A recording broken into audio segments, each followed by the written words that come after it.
আপনি কি content monetization পেতে চান? তাহলে অবশ্যই এই নিয়মগুলো মেনে চলুন। ইনশাআল্লাহ আপনিও কিন্তু কন্টেন্ট মনিটাইজেশন পাবেন। তো আমি কিন্তু এই নিয়মগুলো এখন বলতে চলেছি। অবশ্যই চ্যানেলে নতুন হয়ে থাকলে সাবস্ক্রাইব করে আমাদের সঙ্গে থাকবেন। এরকম আরো নতুন নতুন ফেসবুক রিলেটেড ভিডিও দেখার জন্য আপনি প্রথমত আপনাকে যে জিনিসটা চেক করতে হবে, আপনার যদি আইডি হয়ে থাকে অবশ্যই আইডিটা আপনি চেক করে দেখবেন যে আপনার আইডিতে কোনো রিপোর্ট আছে কিনা। অবশ্যই এটা কিন্তু আপনাকে দেখতে হবে। রিপোর্ট যদি থাকে সেগুলো আপনাকে ডিলিট করতে হবে এবং কি সাপোর্ট ইনবক্সে গেলে কিন্তু আপনারা দেখতে পারবেন যে ভিডিওতে কোনো ইস্যু রয়েছে কিনা এবং কি রিপোর্ট রয়েছে কিনা। এটা যদি আপনারা দেখতে চান অবশ্যই আমি একটি ডেডিকেটেড ভিডিও আপলোড করে দিব, আপনারা কিন্তু দেখতে পারবেন। এই গেল একটি 1 নাম্বার নিয়ম। দ্বিতীয়ত আপনাকে যেটা চেক করতে হবে, আপনাকে অবশ্যই দেখতে হবে যে আপনার পেজে কোনো বা প্রোফাইলে কোনো সমস্যা রয়েছে কিনা, ইয়েলো কালার হয়েছে কিনা বা কোনো স্ট্রাইক আছে কিনা, এটাও কিন্তু আপনাকে চেক করতে হবে। রহ ইউটিউবে আপনি বিভিন্ন ধরনের ভিডিও পেয়ে যাবেন। তো আপনি যদি চান এটাও কিন্তু আমি একটি ভিডিও আপলোড করে দিব, আপনারা দেখতে পারবেন। তো এই গেল দ্বিতীয়ত অপশন।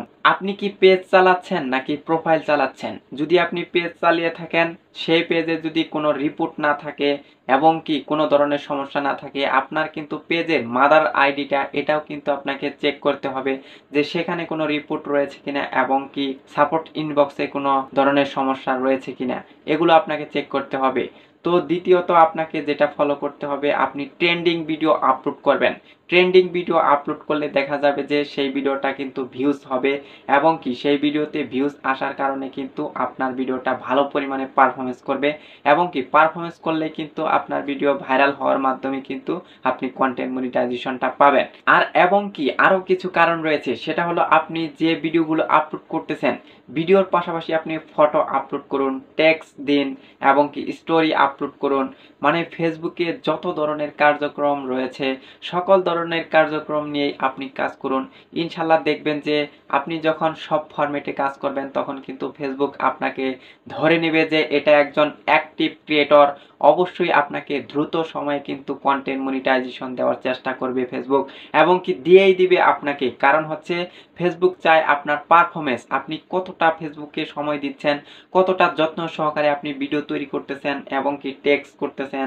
তারপর টেক্সট বলতে কি যেটা আপনার লেখালেখি করে থাকি, স্ট্যাটাস দিয়ে থাকি, সেটাই হলো টেক্সট।